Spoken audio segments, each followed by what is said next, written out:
If you are going to shows, craft fairs, if you're doing demos, whatever, and you're bringing your machine, two things you should always do. Number one, you should always bring your cord. And the second thing you do is what I'm about to show you right now. Hi, friends, it's Sarah from Ruffles and Rain Boots. I was actually working on a video workflow tutorial that some of you have asked me about. And while I was working on that, I got a frantic bing bing message, like one after another on Messenger. Somebody was on site, like high school, doing a demo. And this is what they see. I'm going to show you my screen. They see this little A with a question mark and an orange box. That is a problem only if you are A, offline, and you don't have connectivity to the internet in any way, or B, you haven't done the trick that I'm about to show you. Okay. So if you are going to shows, craft fairs, if you're doing demos, whatever, and you're bringing your machine, two things you should always do. Number one, you should always bring your cord. I tape them to the back of the machines.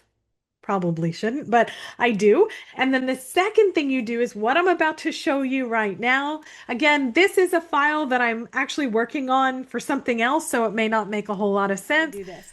If you have any file, DEFGHIJ.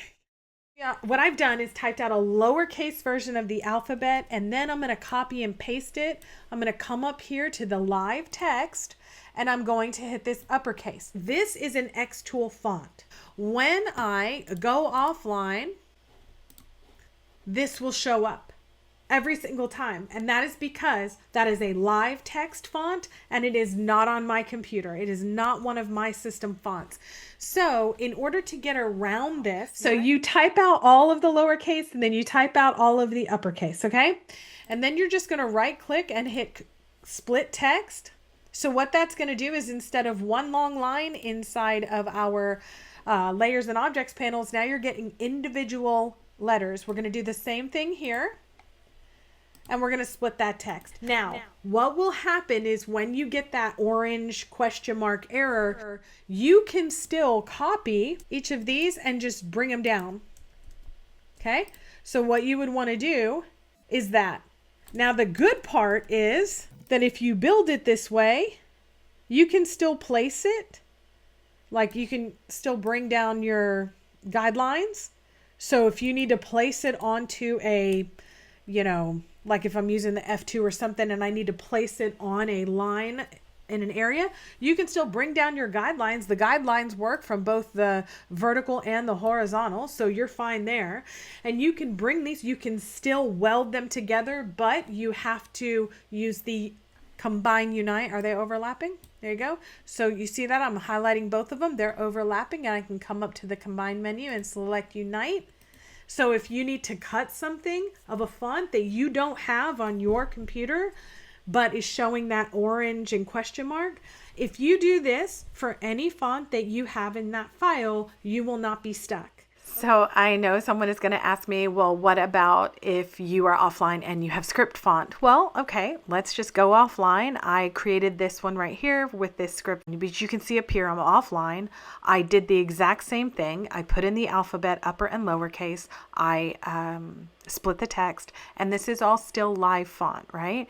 And so I'm just going to drag in a couple of letters. It doesn't matter what your letters are because your letters are all here, okay? But remember, we spaced them out so we could easily grab each one.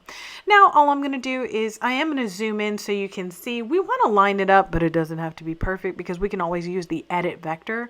So what we're going to do is we're going to highlight it. We're going to convert it to path with a right click.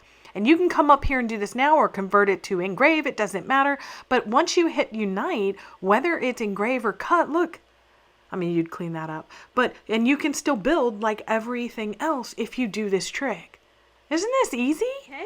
I know this was a really short video and I hope it's helpful because xTool wants you to succeed at your home and at your locations that are offsite.